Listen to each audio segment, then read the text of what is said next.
así la palabra de nuestro Dios. Dice la palabra, viniendo Jesús, viéndose Jesús rodeado de mucha gente, mandó pasar al otro lado. Y vino un escriba y le dijo, Maestro, te seguiré a donde quiera que vayas. Jesús le dijo, las zorras tienen guaridas y las aves de los cielos nidos, mas el Hijo del Hombre no tiene dónde recostar su cabeza. Otro de sus discípulos le dijo, Señor, permíteme que vaya primero y entierre a mi Padre.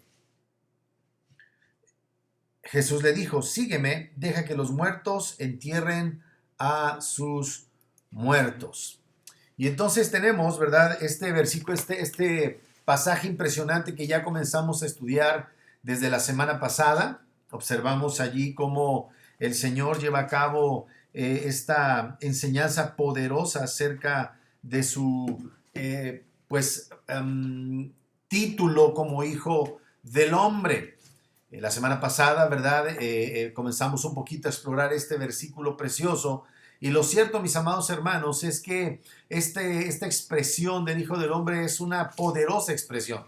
La semana pasada comenzamos a ver el pasaje, pero hoy nos vamos a centrar exclusivamente en el versículo número 20. El versículo número 20 en la segunda parte concretamente. Pero el versículo 20 dice, Jesús le dijo, las zorras tienen guaridas y las aves del cielo nidos, mas el Hijo del Hombre no tiene dónde recostar su cabeza. Entonces, hoy vamos a centrarnos en este versículo. Recordemos que del capítulo 8 al 12, el 8, 9, 10, 11 y 12, en este Evangelio de Mateo nos presenta una serie de acontecimientos que tienen su enfoque, no en el orden cronológico como están presentados ahí, sino más bien tiene en mente un orden temático. Es interesante que el Señor haga referencia a esta expresión, mas el Hijo del Hombre no tiene dónde recostar su cabeza, a partir de lo que claramente las Escrituras nos enseñan acerca de este título, ¿verdad? Es notorio que el Señor se haya venido revelando como hacedor de milagros, que haya terminado un día realizando sanidades de mucha gente en la casa de Pedro, y entonces ahora el Señor se le revela a un escriba como el Hijo del Hombre, pero además le dice que no tiene dónde recostar su cabeza. Así es que es de llamar la atención que precisamente el Señor haya decidido a un escriba presentársele expresamente con el título Hijo del Hombre. Y esto es muy, muy importante porque de esa manera vamos a poder obtener una mayor claridad a la hora de definir este término. Entonces, es muy importante que nosotros tengamos en mente que el Señor utiliza esta expresión de una manera deliberada. Pero reitero, cuando hablamos que Él se le presenta a un escriba, es muy importante que nosotros entendamos esta palabra escriba atendiendo a su contexto, porque el contexto de la expresión escriba en la antigüedad, incluso podríamos decirlo también en la propia Biblia, puede tener un significado diferente dependiendo de su contexto. Por ejemplo, cuando la palabra aparece en el contexto de Jerusalén, ¿verdad? Obviamente se está refiriendo a alguno que había sido enseñado en la ley judía. Pero no solamente había sido enseñado, era de hecho un escriba, un maestro religioso, un maestro de la Torá. Cuando hablamos de un maestro de la Torá, la palabra Torá debe ser tomada en sentido genérico, ¿verdad? Como entendemos en la actualidad el Antiguo Testamento. Cuando hablamos de la palabra escriba en el contexto gentil, por ejemplo, en Éfeso se hace una referencia a la palabra escriba, se refiere a un secretario de la ciudad, probablemente hasta un notario, una persona, ¿verdad?, que tenía conocimiento de las leyes de aquel lugar y que obviamente se dedicaba a llevar a cabo un registro de todos aquellos acontecimientos, cosa que es diferente en el contexto, como ya mencionamos, en Jerusalén. Regresando a Mateo capítulo 8, versículo 20, reitero que es muy notable que nuestro Señor se dirija a un personaje como un escriba con este título, a un maestro del Antiguo Testamento, y además que el Señor utilice la expresión Hijo del Hombre en el contexto de humillación, que no tiene dónde recostar su cabeza, a diferencia de las zorras o de las aves que tienen nido. Así es que aquí encontramos al Hijo del Hombre en esa situación, aún en el contexto israelita, lo encontramos diciendo que el Hijo del Hombre está en un estado en ese momento de humillación. Ahora, para un escriba, hacer referencia a la palabra Hijo de Hombre en el contexto de humillación o en el sentido de humillación sería extrañísimo, chocaría completamente con su mentalidad, porque la concepción para un escriba de aquellos tiempos muy probablemente no encuadraba con la descripción de un Mesías o un Hijo del Hombre que sería humillado, ¿verdad? Recordemos, por favor, que lo mencioné la semana pasada. Mateo 8:20 es la primera vez que aparece en los evangelios la expresión Hijo del Hombre. Hijo del Hombre se emplea 84 ocasiones en el Nuevo Testamento. La mayoría de estas ocasiones son en los evangelios sinópticos y las otras referencias las encontramos en el libro de los Hechos y en el libro de Apocalipsis. Esta expresión Hijo del Hombre no es meramente una referencia a un simple hombre, hijo de un hombre. Es un término particular que designaba concretamente a alguien. El Hijo del Hombre es una designación que siempre se refiere a un personaje en particular. Se trata de una persona única, el Mesías divino. Y nosotros, bendito sea Dios, tenemos claro que es el Señor Jesucristo, el Mesías divino, el Hijo del Hombre. Así es que el primer punto que tenemos que anotar ya, el primer punto a desarrollar de esta enseñanza es que el título Hijo del Hombre siempre se refiere a Cristo Jesús. Número uno, el título del Hijo del Hombre se refiere siempre al título de nuestro Señor Jesucristo. No es una cosa sin importancia, es algo muy, muy claro en las Escrituras. Indudablemente esta primera referencia en Mateo la encontramos en el Antiguo Testamento, tiene su origen en Daniel capítulo 7. Daniel capítulo 7 es, en el orden en el que lo escribió el profeta Daniel, nos vamos a dar cuenta que lo escribe con posterioridad, obviamente al capítulo 6, en donde entra en escena los persas. En el capítulo 5 encontramos al rey Belsasar, el cual está a punto de ser juzgado. En el capítulo 6 ya se consumó el juicio y en el capítulo 7 como que Daniel nos está explicando que la idea de este reino sucesivo entre los babilonios con Belsasar, descendiente de Nabucodonosor, que fue destituido, que fue desechado del reinado de Babilonia, quien es conquistada por los medopersas.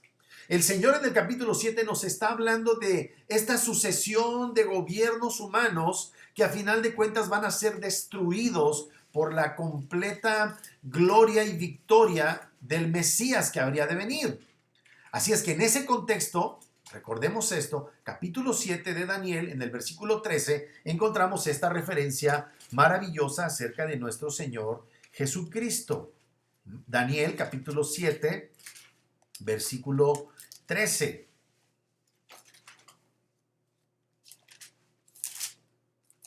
Dice así: miraba yo en la visión de la noche, y he aquí con las nubes del cielo venía uno como un hijo de hombre, que vino hasta el anciano de días, y le hicieron acercarse delante de él.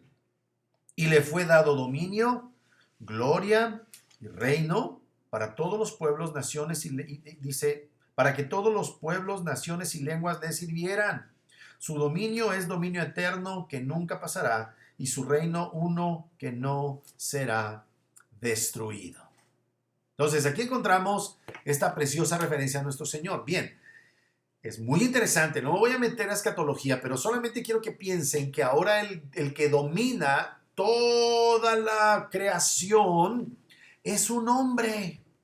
Ese hombre sabemos por el Nuevo Testamento que es Dios en la segunda persona de la Trinidad, el Logos, quien humanándose, viviendo una vida de perfecta obediencia a Dios por mérito propio, gana, no solamente cumpliendo activamente la ley, sino entregándose voluntariamente a los padecimientos por nosotros los pecadores, que siendo resucitado, siendo ascendido a los cielos y sentándose a la diestra de Dios, es este Hijo del Hombre que ahora tiene dominio sobre todas las cosas, cuyo reino jamás será destruido, mis amados.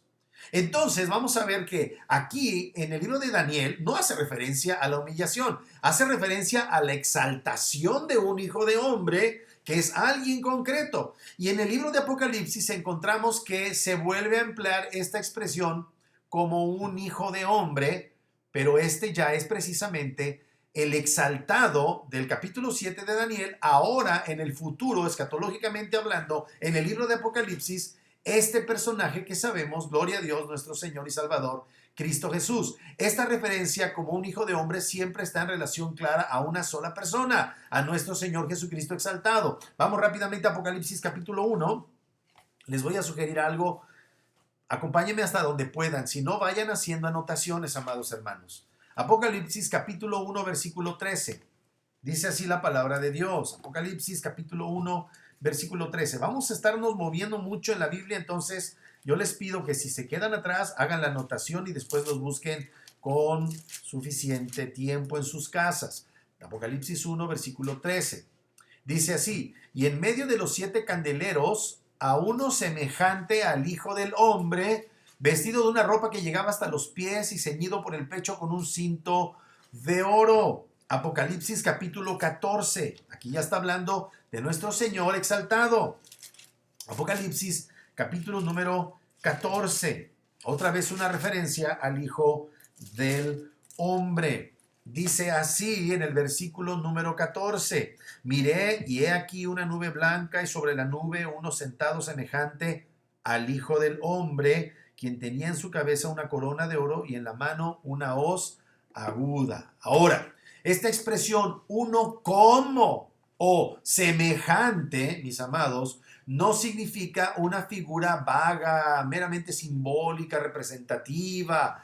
No. Esta expresión o esta fórmula semejante es una designación, es una descripción, es una designación y descripción que se convierte en los libros, en el Nuevo Testamento, en los Evangelios. Esta expresión semejante se vuelve un título. Miren por favor lo que dice en Hechos capítulo 7.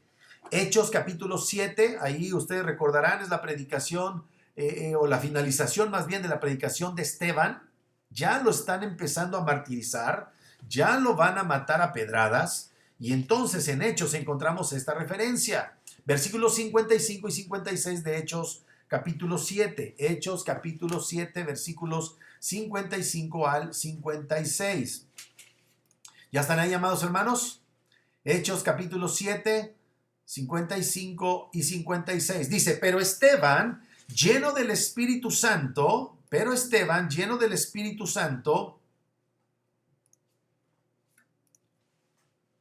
puesto los ojos en el cielo, vio la gloria de Dios y a Jesús que estaba a la diestra de Dios. Y dijo: he aquí veo los cielos abiertos y al Hijo del Hombre que está sentado a la diestra de Dios.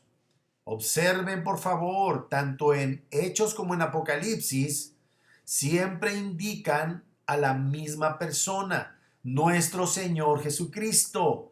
Así es que la expresión Hijo del Hombre en Mateo, en Marcos, en Lucas, en Hechos y en Apocalipsis, ¿verdad? Evidentemente, al ser estudiada en su propio contexto, en su contexto particular, un escriba que tenía una cierta mentalidad acerca de este personaje, al que el Señor se le revela como el Hijo del Hombre, resulta que todo el Nuevo Testamento claramente nos hace referencia a que es Jesús aquel que es el Hijo del Hombre, ¿verdad?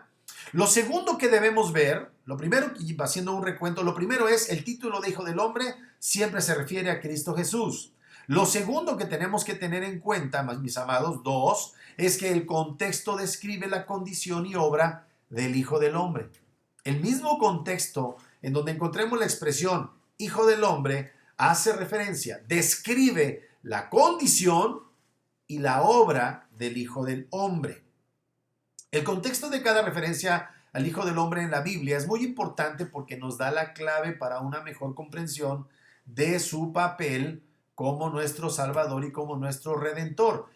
Esto significa que el estudio cuidadoso del contexto en donde está cada una de estas expresiones, Hijo del Hombre, nos va a dar una mejor comprensión de quién es el Hijo de Dios, de qué es aquello que el Hijo de Dios vino a hacer. Esto es muy importante para nuestra redención, hermanos. Nuestra redención no es nada más, por supuesto implica y es necesaria nuestra salvación de la justa ira del Padre, pero hay mucho más. Hay mucho más que tenemos que conocer de nuestro Señor Jesucristo. La razón de ser de la iglesia es como lo dice nuestro querido hermano Pedro. Nosotros somos real sacerdocio, nación santa, pueblo adquirido por Dios para anunciar las virtudes de aquel, ¿verdad? En su gloria y en su magnificencia, nuestro Señor Jesucristo. No estamos para hablar de nuestro testimonio, no estamos para hablar de muchas cosas, que si Dios salvó nuestro matrimonio. Hay muchos genuinos creyentes a los que Dios escogió no salvarles el matrimonio. No estoy diciendo de ninguna manera que Dios no esté honrando el matrimonio.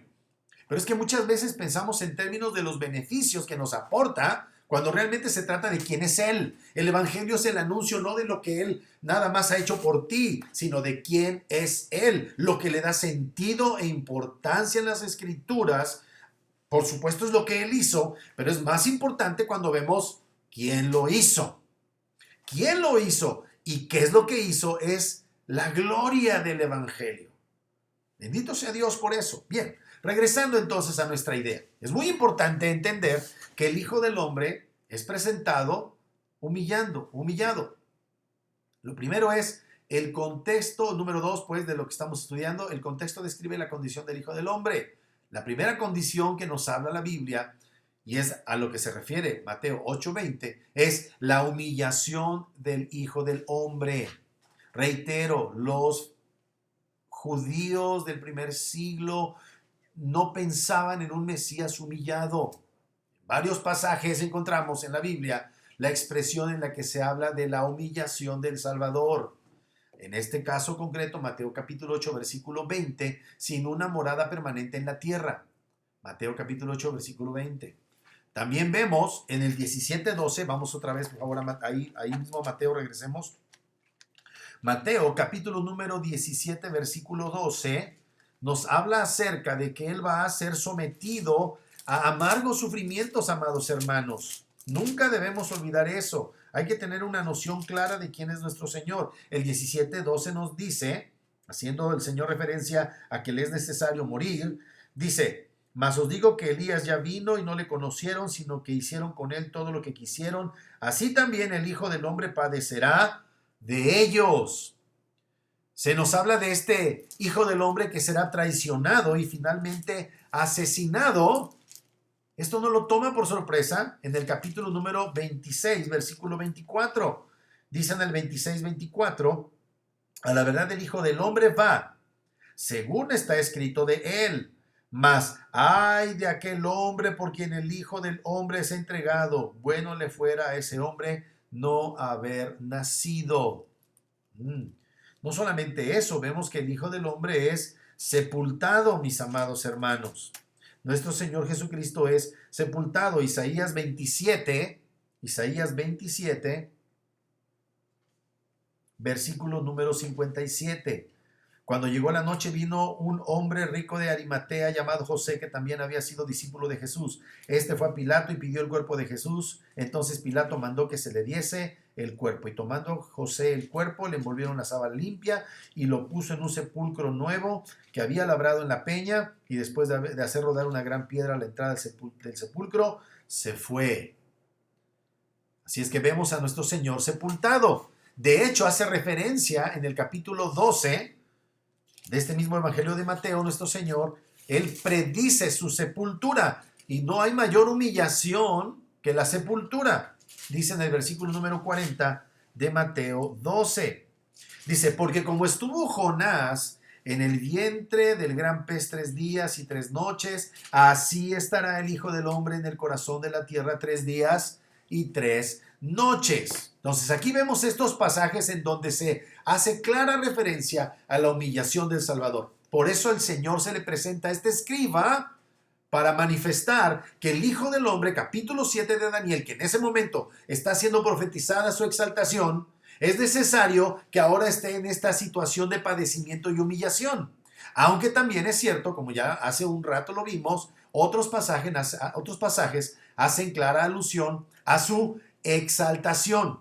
El Señor Jesucristo fue humillado, pero es exaltado también y hace referencia a la Escritura a nuestro Señor Jesucristo, el Hijo del Hombre, como resucitado. 17:9, Mateo 17:9, dice así: cuando descendieron del monte, Jesús les mandó diciendo: no digáis a nadie la visión hasta que el Hijo del Hombre resucite de los muertos. Contexto: están descendiendo del monte de la transfiguración. El Señor apunta a su exaltación en la resurrección. No solamente eso, la exaltación de nuestro Señor no solamente es la resurrección, sino su ascensión. Y lo que los grandes teólogos han concluido es que la exaltación de nuestro Señor no termina estando sentado a la diestra del Padre. La exaltación de nuestro Señor Jesucristo concluye con su retorno a la tierra. Mateo 16:27. Dice así: porque el Hijo del Hombre vendrá en la gloria de su Padre con sus ángeles, y entonces pagará a cada uno conforme a sus obras. Regresando a esta idea de su entronación, Mateo 25, nuestro Señor ya para ese momento, antes de en el sermón que está dando acerca de los últimos tiempos, en su momento llegaremos ahí. Dice en el 25:31, Mateo 25:31, dice: cuando el Hijo del Hombre venga en su gloria y todos los santos ángeles con él, entonces se sentará en su trono de gloria. Pero ya está sentado a la diestra del Padre, y ahora habla de que en la exaltación suprema, cuando él vuelva y establezca su dominio, él se sentará en su trono. Mateo 24:27, un capítulo antes, dice lo siguiente. Mateo 24:27 dice: porque como el relámpago que sale del oriente y se muestra hasta el occidente, así también será la venida del Hijo del Hombre. Por donde quiera que estuviere el cuerpo muerto, allí se juntarán las águilas. En otras palabras, nuestro Señor no vendrá en un rapto secreto. Él vendrá públicamente. Todo ojo lo verá. Y así podemos seguir hasta el versículo número 44 de este Mateo 24 que comenzamos leyendo en el 27. Ya. También, por ejemplo, Mateo 64. Mateo 64 dice lo siguiente: o Jesús le dijo, bueno, versículo número 63, dice: mas Jesús callaba. Entonces el sumo sacerdote le dijo: te conjuro por el Dios viviente, que nos digas si eres tú el Cristo, el Hijo de Dios. Mateo 26:63. Versículo 64 dice: Jesús le dijo: tú lo has dicho, y además os digo que desde ahora veréis al Hijo del Hombre sentado a la diestra del poder de Dios y viniendo en las nubes del cielo. Es necesario decir, mis amados, que esta declaración de nuestro Señor Jesucristo, en la que le responde sin lugar a dudas a este sumo sacerdote, que Él es el Hijo del Hombre, lo entendieron perfectamente. Ellos entendieron que el Señor se estaba atribuyendo el título Hijo del Hombre como referido a Dios.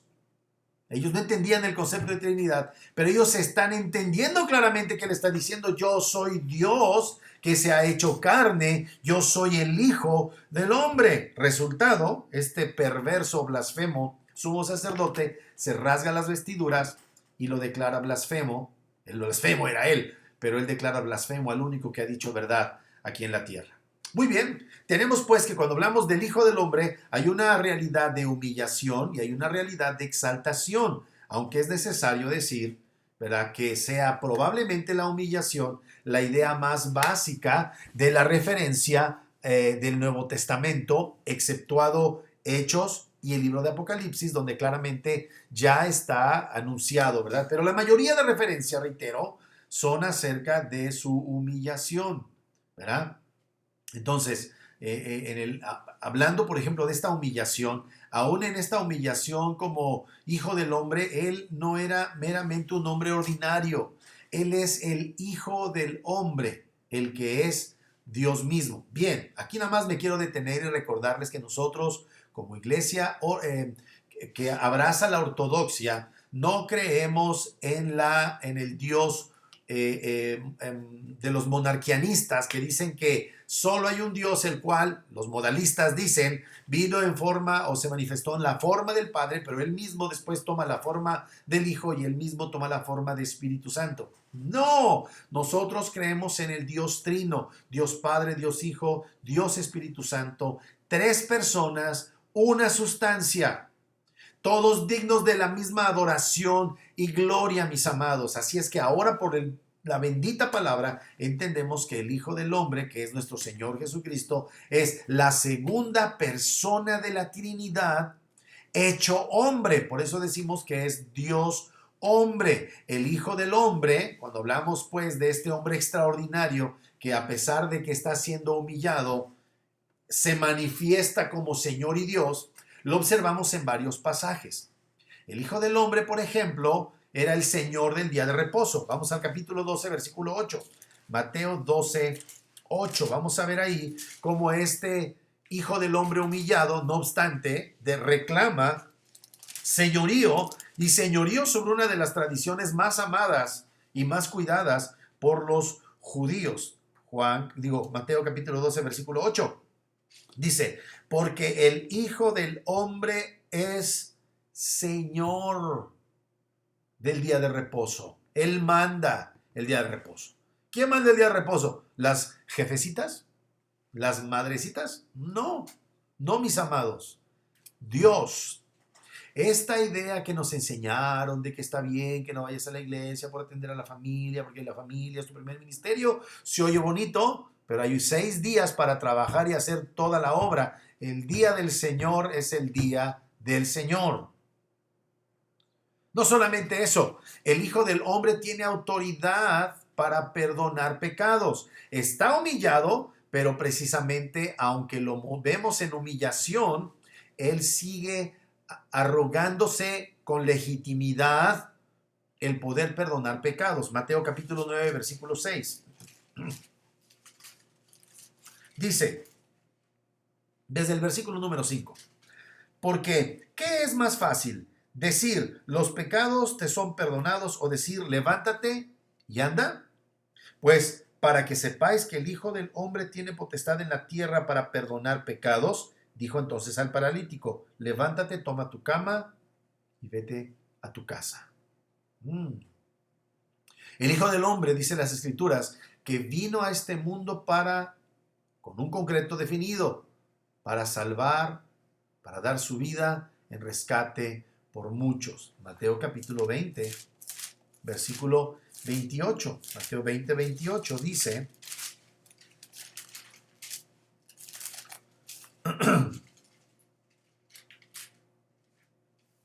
dice, como el Hijo del Hombre no vino para ser servido, sino para servir y para dar su vida en rescate por muchos. Eso también lo encontramos en Marcos capítulo 10, versículo 45. Así es que, atendiendo a estas realidades, su humillación, su exaltación, nosotros tenemos claramente manifestado por las Escrituras que nuestro Señor Jesucristo es el Hijo del Hombre, ¿verdad? Dice ahí en Lucas, otra vez, Lucas 19:10, dice que Él vino a buscar y a salvar lo que se había perdido. Lucas 19:10. El mismo Lucas en el capítulo 22, tomando lo que también vemos en Mateo, dice, ¡ay del hombre por el cual es traicionado el Hijo del Hombre! Lucas 22:22. Así que el Hijo del Hombre es al mismo tiempo varón de dolores. ¿Te acuerdas cómo termina la narración acerca de la curación de la suegra de Pedro y de los muchos que fueron sanados esa noche? Ahí hace referencia a que Él tomó nuestras dolencias, nuestras enfermedades sobre sí. Y luego se va a presentar al escriba otra vez en esta idea de humillación, y estamos otra vez recordando que Mateo lleva una secuencia temática podemos hacer allí el link. El varón de dolores es el Hijo del Hombre. Eso, para ti y para mí es más fácil de entenderlo porque tenemos todo el Nuevo Testamento, porque hemos nacido de nuevo. Pero para un israelita del primer siglo era algo que le provocaba una explosión en su mente. Así es que es muy importante entender esto. El Hijo del Hombre es el mismo varón de dolores y es el Señor de gloria, la segunda persona de la Trinidad hecho hombre. Bien, no solamente eso. El Señor mismo, punto número 3, el Señor reclama el título de Hijo del Hombre para sí mismo. El Señor se lo apropia, reclama el título del Hijo del Hombre para sí mismo. Cuando el Señor utiliza la expresión Hijo del Hombre, nunca lo hace de una manera expresa ni directa. Nunca dice, yo soy el Hijo del Hombre. No, no, no, no, no. Sin embargo, siempre aplica ese título refiriéndose a sí mismo, de una manera implícita. Él es el Hijo del Hombre. Él es Dios hecho hombre. En Mateo 16, 13 al 15, ya llegaremos por ahí, ¿verdad? En el contexto de la confesión de Pedro, miren cómo dice, por favor, Mateo 16, 13 al 15. Viniendo Jesús a la región de Cesarea de Filipo, preguntó a sus discípulos diciendo, ¿quién dicen los hombres que es el Hijo del Hombre? ¿Quién dicen los hombres que es el Hijo del Hombre? Ellos respondieron, unos Juan el Bautista, otros Elías y otros Jeremías o alguno de los profetas. Él les dijo, ¿y vosotros quién decís que soy yo? Respondiendo Jesús, Simón Pedro, dijo, tú eres el Cristo, el Hijo del Dios viviente. ¿Se dan cuenta? Qué impresionante es darse cuenta cómo nuestro Señor está tomando ese versículo. Evidente en la expresión Hijo del Hombre es equivalente a yo, ¿verdad? En Mateo capítulo 26, versículos 62 al 64, Mateo 26, 22 al 64, del 62 al 64, Mateo 26, 62 al 64, encontramos estas palabras. Dice, y levantándose el sumo sacerdote le dijo, ¿no respondes nada? ¿Que testifican estos contra ti? Mas Jesús callaba. Entonces el sumo sacerdote le dijo, te conjuro por el Dios viviente que nos digas si eres tú el Cristo, el Hijo de Dios. Jesús le dijo, tú lo has dicho y además os digo que desde ahora veréis al Hijo del Hombre sentado a la diestra y al poder de Dios y viniendo en las nubes del cielo. Otra vez, sería imposible acusar de blasfemia a Jesús si este título, ¿verdad? No realmente, ¿cómo decir? Si no hubieran, sería imposible hacerle el cargo de blasfemia si ellos no hubieran entendido que él estaba tomando para sí el título de Hijo de Dios. Así es que reitero, es muy importante, en la manera de resumen, que en cada pasaje que nosotros observemos la expresión Hijo del Hombre, nos demos por favor a la tarea de entender que en el Nuevo Testamento, en los Evangelios, él se está refiriendo a sí mismo como el Hijo del Hombre. Así es que al utilizar este título ante los judíos, vemos que lo hace de una manera muy, entre comillas, encriptada, ¿verdad? Comienza gradualmente a revelarse, no a todos de una vez, pero definitivamente entendemos que si él hubiera hecho esta revelación completa, pues el resultado habría sido que su ministerio terminaría prematuramente. Era necesario hacerlo de manera paulatina. Así es que recordemos que las masas de judíos interpretaban este oficio como mesiánico. Ahora, cuando decimos mesiánico en la mentalidad de los hebreos, de los judíos del tiempo de nuestro Señor, ellos tenían una perspectiva carnal, tenían una perspectiva materialista y tenían una perspectiva política, o más bien geopolítica. Ellos pensaban nada más en términos de aquí, el ahora y ya rápido. Y el Señor dice, sí, pero todavía no. Así es que esto es muy importante porque si no podemos malentender las cosas. Ahora, solamente voy a decir esto. El Señor sí tiene implicaciones en los aspectos, por supuesto, físicos, en el aspecto material y por supuesto en el aspecto político y geopolítico, porque Él, ahora que ha sido entronizado o está sentado a la diestra de Dios Padre, para ser más precisos, Él es Señor de lo físico, de lo material, de lo político y de lo geopolítico, y todo se está llevando a cabo de acuerdo con sus propósitos. Así es que esta expresión, hijo del hombre, conforme el Señor lo va empleando, va produciendo curiosidad entre los judíos. Va a empezar a provocar que los judíos se pregunten, ¿quién es este hijo del hombre? ¿Será este el hijo del hombre? Miren lo que dice en Lucas capítulo 12. Perdón, Juan capítulo 12. Juan capítulo 12. Observen por favor allí, ¿quién es el que va a hacer esta pregunta? En Juan capítulo 12, versículo número 34. Juan 12, 34.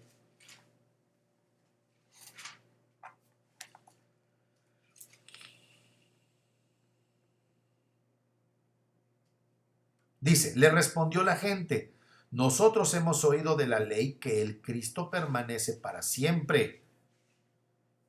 ¿Cómo pues dices tú que es necesario que el Hijo del Hombre sea levantado?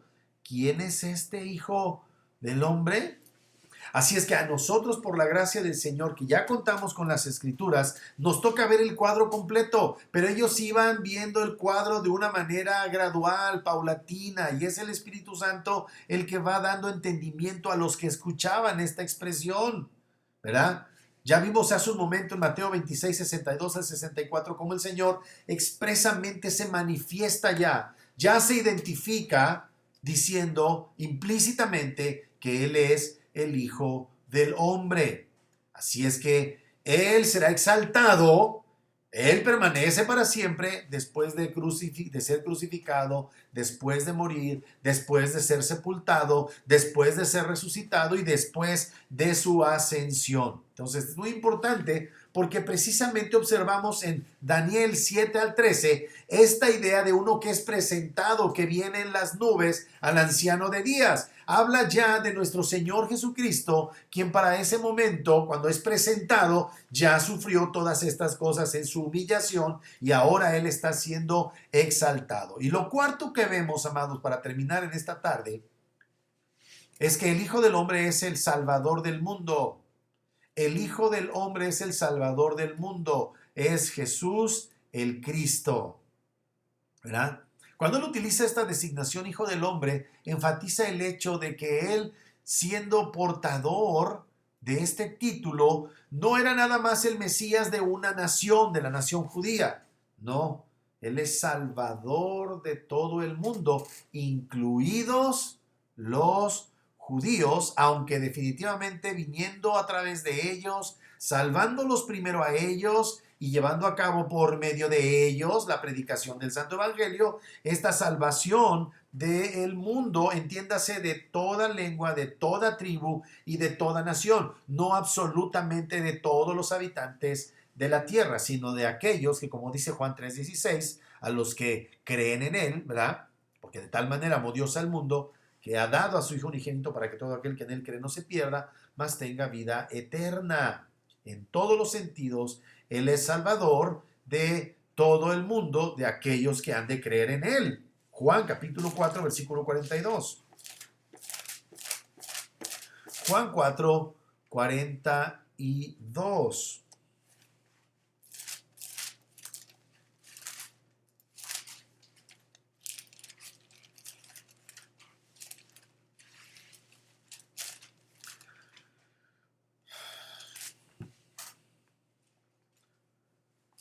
Estamos en el contexto de Jesús después de haber alcanzado a la mujer samaritana y a los samaritanos de su ciudad.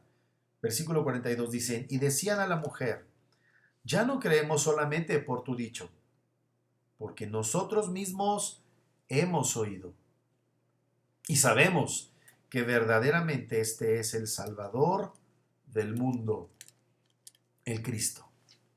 Primera carta de Timoteo, capítulo 4, versículo 10. Primera carta de Timoteo, capítulo 4, versículo 10.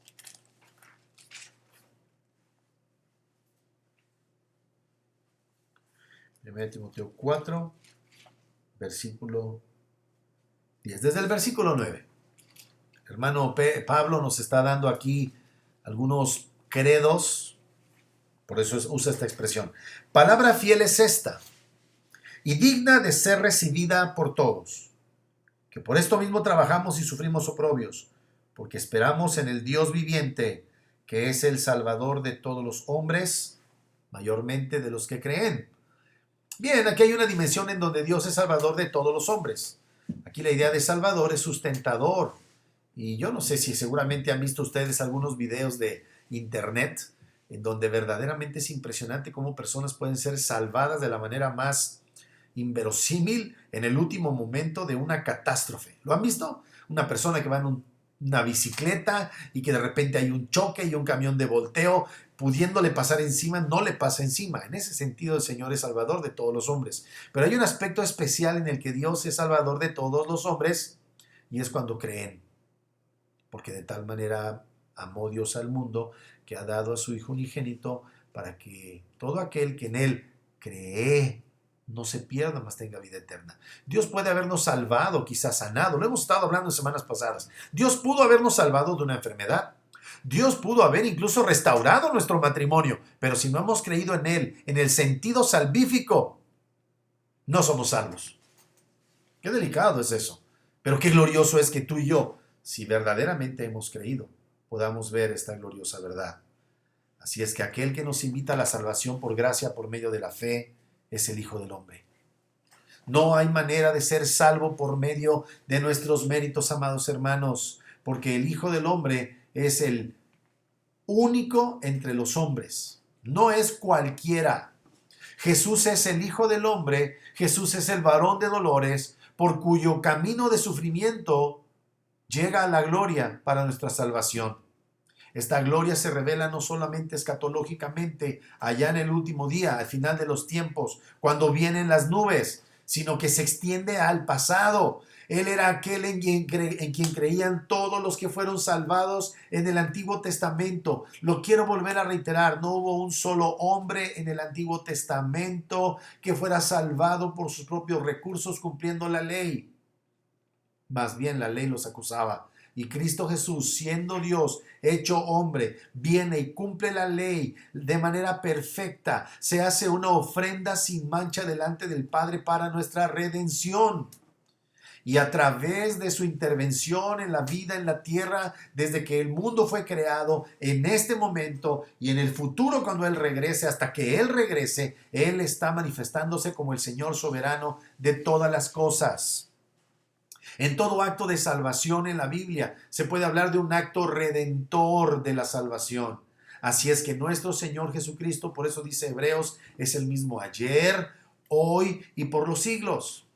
El Señor tiene el poder para sanar. El Señor tiene poder para, en un tristrar, resolver todas las situaciones de la humanidad. Pero las cosas que Él no hace, no es porque no pueda, es porque no quiere. Él es el Señor soberano. Y en el plan eterno de redención, Dios el Padre dispuso que el Hijo fuera sujeto a padecimientos con la finalidad de que nosotros llegásemos por medio de su padecimiento desde el momento mismo de su nacimiento hasta que Él muere en una cruz y es sepultado, ¿verdad? Él ha dispuesto que sea la manera de salvación de nosotros los pecadores. Porque como dice la santa palabra en Filipenses capítulo 2, ¿verdad? Él se despojó de su gloria, se despojó de su fama, se hizo hombre. Y aquí estamos por la bendita gracia. A nadie se le puede adjudicar el título del Hijo del Hombre sino a nuestro Señor Jesucristo. Es una tristeza que los judíos no crean en Él. Pero ciertamente nuestro Dios es bueno y nos ha concedido por su maravillosa gracia la bendición de ser nuestro Señor y nuestro Salvador. ¡Qué maravilloso! ¡Qué bendición, amados hermanos! Es que nosotros podamos de esa manera, el día de hoy, profesar la fe en nuestro amado Señor y Salvador. Nuestro Señor Jesucristo es el único que ha reunido los requisitos reales, el que ha cumplido todas las profecías, el Hijo del Hombre exaltado. Amados, el Señor, la redención del Señor en términos de su absoluta glorificación o exaltación está más cerca que cuando creímos. No importa la situación que estemos viviendo ahora. No importa que tengamos por órdenes lo voy a decir, por órdenes injustas de nuestras autoridades que estemos confinados. Él es Señor. Y como dice en la Santa Palabra, en Salmo capítulo 11, cuando los fundamentos son resquebrajados, ¿qué ha de hacer el justo? La Biblia dice que los ojos del Señor están sobre los justos para ver cómo actúa. ¿Quién es el Señor? Es la gran pregunta. Sigue siendo la pregunta. ¿Quién es el Señor? ¿El señor presidente? ¿El Señor de la ONU? No, Señor. El Señor es Cristo. Y nuestra vida se debe a Él. Todo lo que somos, todo lo que tenemos, todo lo que aspiramos, está en Él. Y sí, yo entiendo, hay que honrar a las autoridades en el sentido de que hay un ordenamiento, nuestro ordenamiento, que es la ley de Cristo, a la cual, cuando ellos la aplican, cuando ellos la honran, les honramos. Y si no honran el mandamiento de Dios, no honramos a las autoridades. Eso es una mentira, amados hermanos. ¿Cómo vamos a honrar más a un hombre imperfecto, falible, que al Dios que nos dio su ley? Así es que, amados hermanos, armémonos de valor, seamos sabios, sensatos, sagaces, entendidos, y aprendamos a diferenciar las cosas. Llenemos nuestra mente de la gloria de Cristo, de que Él es el Hijo del Hombre.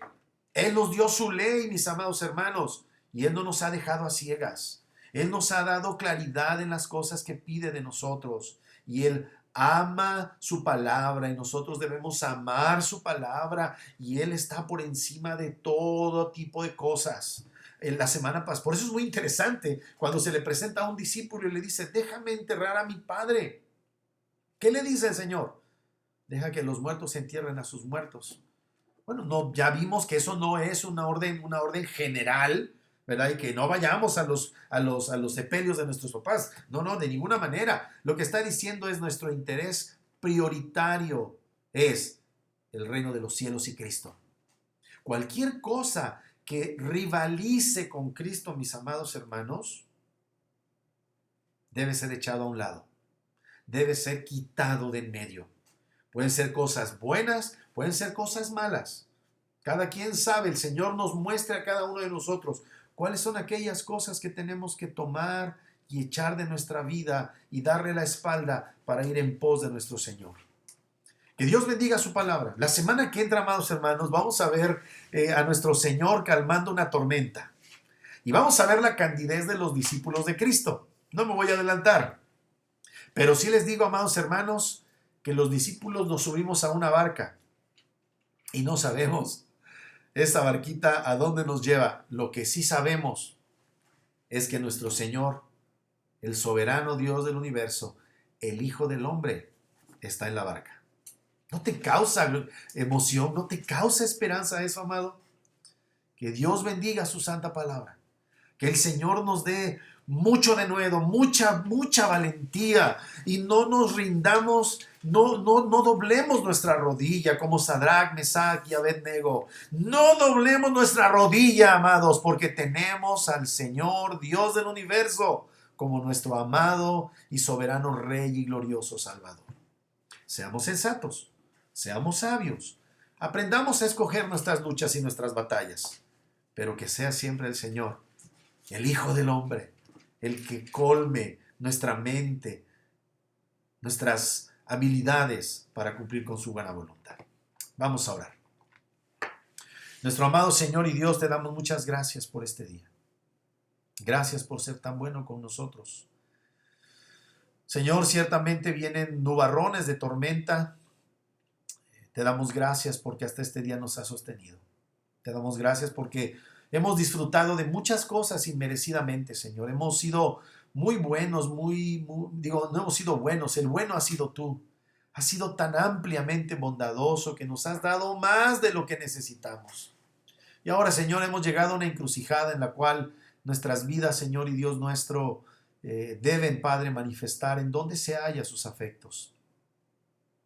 No queremos tener, Señor, conflictos. No estamos locos, no somos unos salvajes revolucionarios. Pero, Señor Dios, queremos honrarte a ti antes que a los hombres.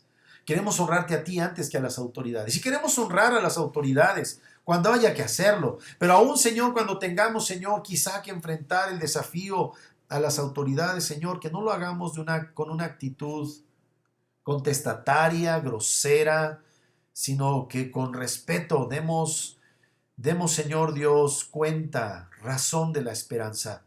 Aún en ese versículo que, Señor, nos has dado con el hermano Pedro, que aquel que pida de nosotros razón de nuestra esperanza, que hagamos defensa.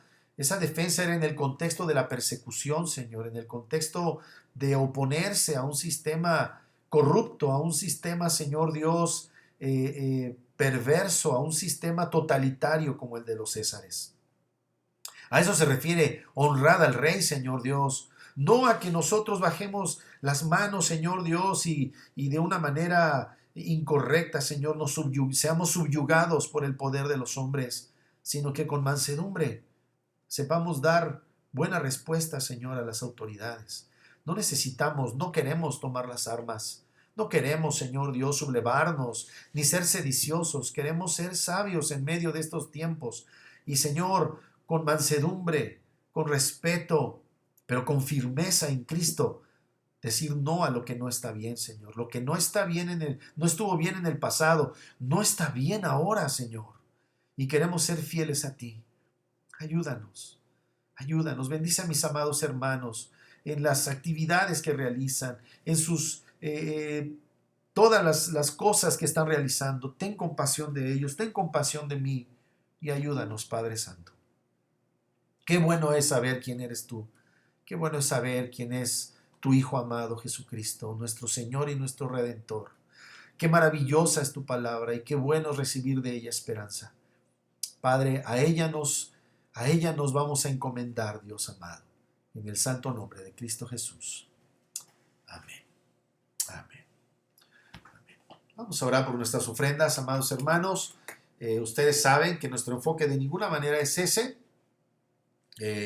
Yo no sé si ya les había dicho, esto de ninguna manera debe significar que bajemos los brazos, pero recibimos una ofrenda de nuestros hermanos de los Estados Unidos. Yo con eso estoy aplicando los recursos para que de lo que ustedes dan, más lo que hay ahí de ahorro, se vayan pagando las rentas. En ese sentido, descansen porque sé que vienen tiempos difíciles, pero que de ninguna manera eso signifique bajar los brazos o ser negligentes acerca de nuestra responsabilidad financiera, amados hermanos. Entonces yo les quiero pedir humildemente, ¿verdad?, que consideren esto, sigamos honrando al Señor con nuestras ofrendas y bueno, que de esa manera exaltemos a nuestro Dios. ¿Está bien?